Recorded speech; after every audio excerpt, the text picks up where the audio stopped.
Peachy here from Peachy TT120. Today we're having a little look at the Roco 35900 TT120 scale turntable. It's a European piece of kit, but we're trying to make it, I'm going to attempt to make it look a little bit more like it's English.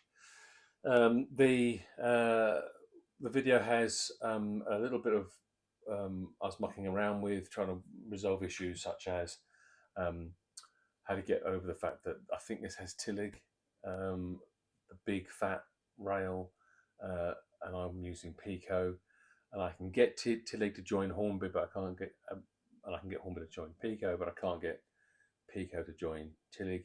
So trying to resolve that issue. Plus also we just couldn't get, with the long locos with all their long series of pickups, crossing over the dead zones either on either end of and either side of the turntable. I couldn't get the power system that swaps over the polarity when it turns 180 degrees to work properly. So I'm sure there's a way around it, but we've gone for a simple way, and that is just to remove the power from the rails in the turntable itself, feed all the on-ramps with their own individual power from the bus, so that way the locos sitting in the station, or sorry, in the roundhouse, can be playing their various audio files, frying eggs and shoveling coal and doing all that prep stuff that they do on the sound files. But when the turntable connects with each one of those sets of rails, it'll have power from those sets of rails, and you're going to drive onto the turntable. But then, as the turntable turns, there'll be no power. So unless I can get some stair lives to fit into the TT locos somehow, they're going to be dead whilst they're on the turntable until the turntable reconnects, and then I'll have to reconnect with the app, which is not the end of the world. Just not how I'd like to have it done, but it will work. We will still be able to play with it. Okay. What are we doing next? Do we just get on? Yeah. Okay. Sorry for not doing an unboxing. But here's the Roco TT turntable. It's like quite a tidy little thing. I'm not actually going to do a review. This is going to get some weathering and working by Jim at some point, but this is how it comes out of the box. It's got some nice little details. Now, to change these tags over is pretty simple. These ramps, shall I say, there's a little tag. I'll show you when it's up close. There's a little tag just there. That gets pushed in and the whole thing just slides up. Now, what we're doing on our plan is we've got 8 lined up in a row for the roundhouse, and the on-ramp is 1 moved along. So I need to remove that unit and then turn this round. And there is a hand lever just there, so I can lever that and that disengages, so that I can move that round. Push this one in, that comes out. Put one of the blanking pieces back in there. Boom, boom, boom. And install the on-ramp, which is there. Okay, I think I've found a workaround, or maybe it's how it should be done anyway. I don't know. It's difficult to understand. Instructions. I've disconnected the 2 feeds for the rail, and I've connected it via these fish plates. So the power to the turntable track is coming from my track, and likewise I will then have to power each one of the pieces of track form the roundhouse, and it seems to work. So if I drive on, switch polarity on the gauge master.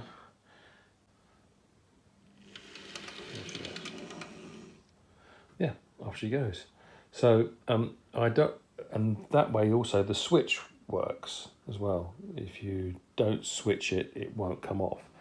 I don't understand why can't do this with the power that comes into the circuit, but maybe that's for a DCC option. I don't know, but I know this will work, and that's what I'm going to use. Now, Jimmy seemed to think it won't hurt to do some build videos, although most of them will probably get fast forwarded, hopefully. So, but I should explain what I'm doing. Cutting out hacking out a hole for the turntable to fit into. Yeah, as simple as that, really.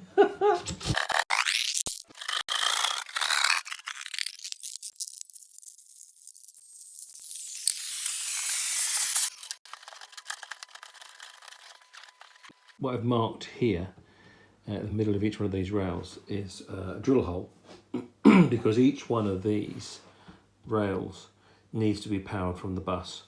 I may well have got something wrong. For the life of me, I can't work out what, but for the sake of dropping lines here to go down to the bus, it will work, which is, at the end of the day, all I really care about. So, new plan. We are having a bit of a shuffle around.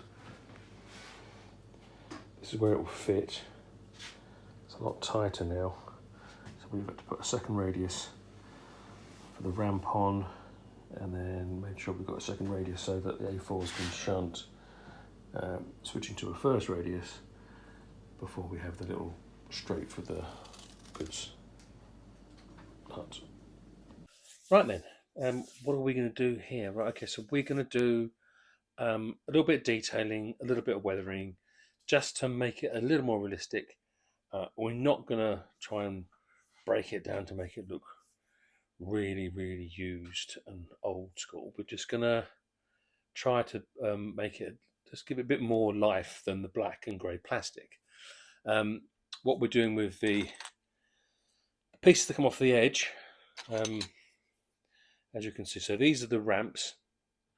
We've removed the big thick rail which slides out of here. So that's the piece that would normally be connected.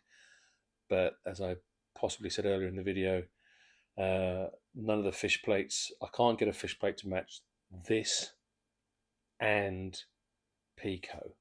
I can go from this to Hornby, no problem, or I go Hornby to Pico, no problem, but I can't go in between that. So I thought, do I want to play around with 3 different bits of rail, or do I take that out? And do I, and then instead insert the, of course, to camera. It always works brilliantly, doesn't it? Right, so then this is the Pico track. Okay, so this will still operate. It will still, when plugged into here, it will still come into contact with those points there, sprung loaded points, so that we still get connectivity. Something I want to do here is, can you see this fake cast gravel, or whatever you want to call it, ballast maybe even. So the plan is we're going to dremel some of this surface away so that when the whole thing gets ballasted in, some ballast will be stuck on here as well, and the whole thing should then blend a lot more easily rather than having this plastic cast ballast and then my ballast beside it. And for the pieces for the dead ramps, I've cut off. There's a great big chunk of put it like that. So the blank ones have a big blank piece without the slots in of cast ballast. So we've cut those off, kept them back to the foot grill. That's what will go around. So these will all be detailed, and then the ballast will nicely bump up to them. and it should look a lot more realistic. Um, the good thing about this whole kit is it's really easy to separate to uh, for painting. So I'm going to worry about masking. Pretty much everything just nicely slides out with a little bit of help from a neat screwdriver. Everything comes away quite nicely. So it's a really easy job to detail this. Again, that should just slide off, and we'll slide just a little bit of help so that we're not putting too much pressure onto it. Because I remember I bought this second hand. I did notice one or two of the rails were snapped, so we'll deal with that when we come to put it back together again. Also, the roof of this little place, there you go, that eases off. So we can do a little bit of work in here, nothing too fancy. It's going to have a little chap standing in the corner, and I'm going to look at putting a light in there. It's not a promise. I'm going to have a little see if I can rig up a light, so that lights up when this is operational.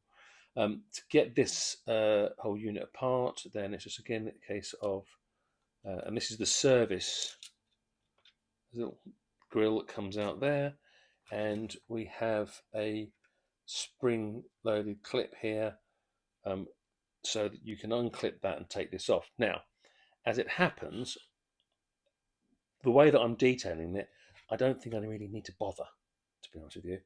About the only thing that this is going to have some paintwork done, and I will just mask this disc off, work on this. Everything else is going to get washes and hand painting.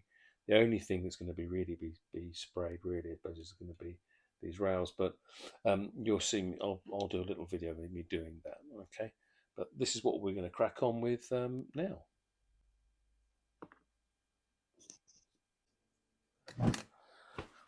Okay, right. So what are we going to do? We're going to try and keep this as simple as possible, but as effective as possible. Manufacturers go into a great deal of effort to put a lot of really super fine detail on some of these models. As soon as you start painting over them, quite a lot of that detail can just get lost.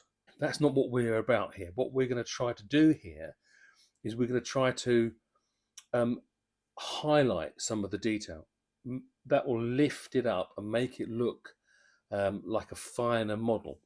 It will make it look like the fine model that it is.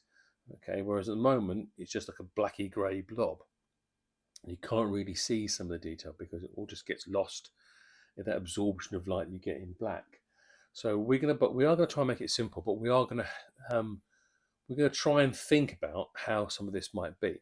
Now, okay, so what could there be? Well, around this rail here, they've got detail of wooden sleepers. So I'm going to use good old-fashioned Humbrol.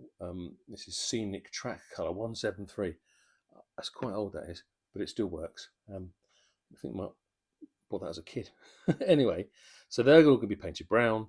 I'm going to use the same red oxide primer, which I've used on the rest of my track. So I will spray some of that into a can and then hand paint that on the sides of the rails. What else? Well, okay, well, let's think about what we've got here. So we've got concrete. So we're going to have greys and dirt, and we're going to use some rust staining where water was washed off of the iron. What else could we have there? Black dots for drops of oil or whatever, spills of various fluids, that kind of thing. So that's what's going to go down there. And then all of the rest of this is pretty much like a metal grid. Now, the sides are going to be, I guess, a grey or black painted metal, but there's going to be knocks, and we'll play around with little touches of rust and highlights, and have a play around with that and with some streaks. But the actual deck, which is very similar to the deck that we have here, what we need to do with that, I think, is, well, we've got to kind of try and make it pop because it's got some really super fine detail on it. So I think the best way of doing that will probably be with powders. Now I'm thinking, all right, so you've got a grill. It's going to collect dirt, so we're going to need black, and we're also going to. It's going to get worn, and then it's going to rust. So we're going to need some rust colours. Right, perfect. And then the next thing as a highlight is we probably want some bare metal where it's regularly walked on or worn. Now, there will most likely on the real thing just be only a little amount of that, but we might cheat and just do a little bit more than there really would be, just because a highlight like that would really help to show off some of the detail we've got. I'll do some painting and that might get sped up because it takes quite a while. And then we'll do maybe some close up of the powder work in real time. We'll just do one, show you some tricks, um, show you what it looks like, and I don't know, you be the judge. So what I'm going to do is I am going to spray a little bit of this red spray into a cup,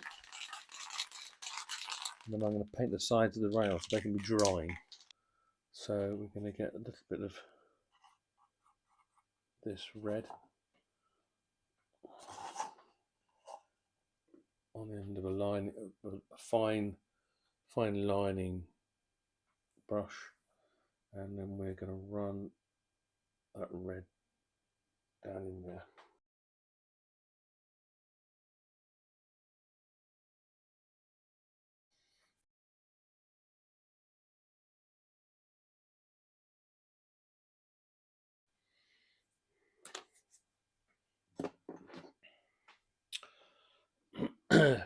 Now we used to call this silver finger. It's actually silver leaf rub and buff. The reason why we called it silver finger is because we never used our fingers to apply it, and yeah, it makes your fingers silver. I won't put too much on. We are going to streaky. There, excellent. So that's that rail done. So we've gone. So we've gone rust colour on the sides and on the shoes, and then we've used scenic track dark brown for the actual sleepers, and a little bit of silver finger for the rail. Okay, right. So what's next? Well, this grill. I want to show you what a grill looks like when it's been reworked. So what we'll do is, first of all, we're going to look at. I'll give it an edge to focus on. Right. Okay. Cool. Right. So, can you see that fine mesh? That's on the foot plating. So we're gonna work this.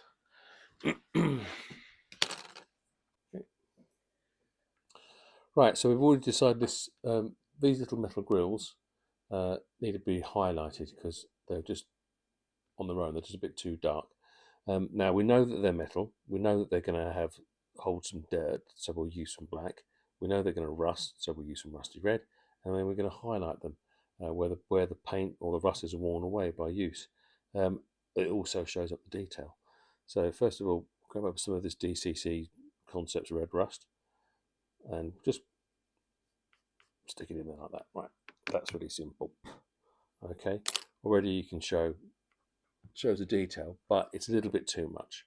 So we're going to get a bit of black and we're going to do some patchy work, and we're just going to knock it back like that so that it looks a little odd and a little different. There we go. Right, next thing is get ourselves a little bit of this silver leaf rub and buff, tiny bit on our finger like that, and I'm going to use the board down here as a little bit of a palette so I don't go on too strong, and we're just going to tickle the surface of it like that, just enough, to highlight the metal surface. There we go. That's it. And that's what we're going to do on all the other panels. But don't worry, I won't video doing all 24.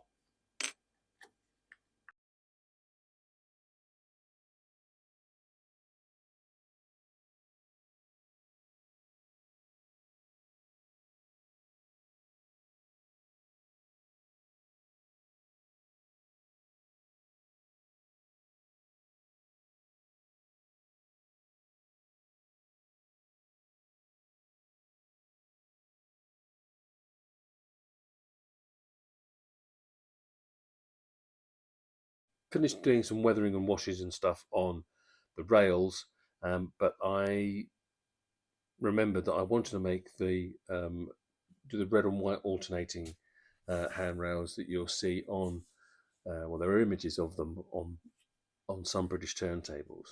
So that's what we're going to do. Seems we're trying to make this look a little bit more British. Although I'm not sure whether that is quite right. I think there might be some European ones with red and white on as well. So what we're going to do, okay, I'm going to paint the handrails now with a little bit of red and white onto the white to give us a little bit of it's a bit of variation, isn't it?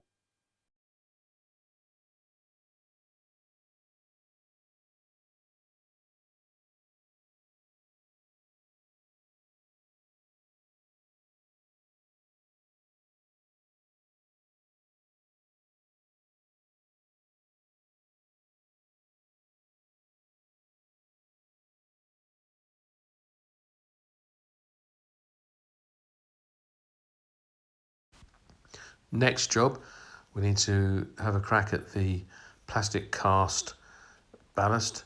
There's a couple of little neat lines here, like a steel rail that holds the ballast in place, so I'll make sure we don't damage those.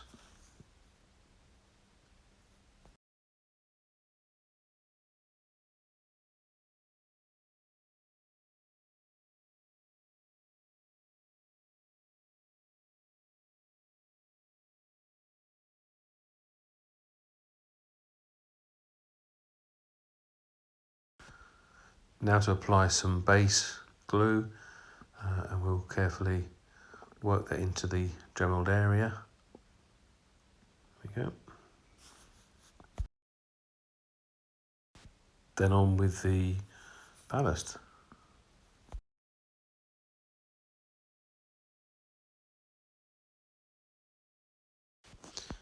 Quick splash of isopropyl alcohol to break the surface tension, and then on with the ballasting cement. A little bit of excess cleaned away, and then on with the heat gun, but this has been sped up. Quick comparison now between the previous and the finished. Little extra work, I think it's well worth it. When these are all lined together, I think they're going to look tip top. Even if I say so myself. Yes, I'm very pleased with that.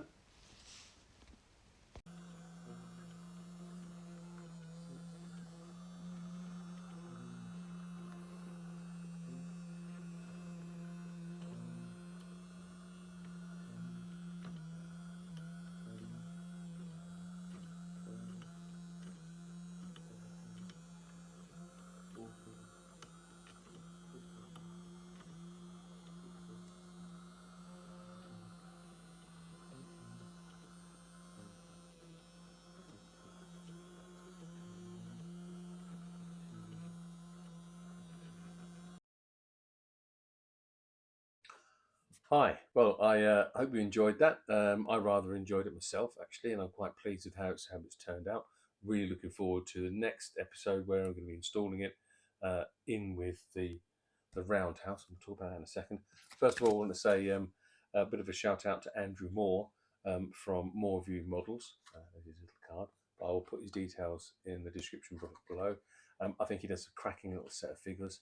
The figures on the actual turntable from him. And I should be buying more. Now, this, the Alhagen, I think it's Alhagen, I think, it's German. I've got to try and make this look a little bit more English in the paint job. It's the right kind of period, so it's be fine. Then this is a three house, but you can buy these individual pieces. So there's five of these, and it would be a monumental eight eight loco shed finished. Also, fun little feature here. They have these hanging paddles at the back, and when the loco bumps into them, uh, the doors close behind it. I know it's silly. I'm quite excited by that. So looking forward to building that. Looking forward to doing the install. Hope you guys have a cracking weekend. But it's a bank holiday weekend, isn't it? So and the sun's out, and so we shouldn't be doing too much model making. I don't think. Possibly a little drink in the garden. If you want to subscribe, if you're enjoying the content, if you want to subscribe, you can click on Peach's face here, and then I think they've got one of these boxes up here somewhere. Is going to be the playlist, which is the playlist in order of the, the, the Camelot build. Also, yes. So don't. What are the words? Don't forget to like and subscribe, and ring the notification bell as well. And if you want to share on any social media platforms or forums, you're more than welcome to. Guys and ladies, thank you so much for. I think I've hit 300 subscribers now in 6 weeks. So I'm a bit taken aback by that, and I guess you all kind of liked. Well, 3,500 of you liked my review or watched my review of the OH Shunter. So maybe I should do a few more, possibly with a little bit more professionalism, a little bit more detail. Who knows? Anyway, like I said, have a cracking weekend.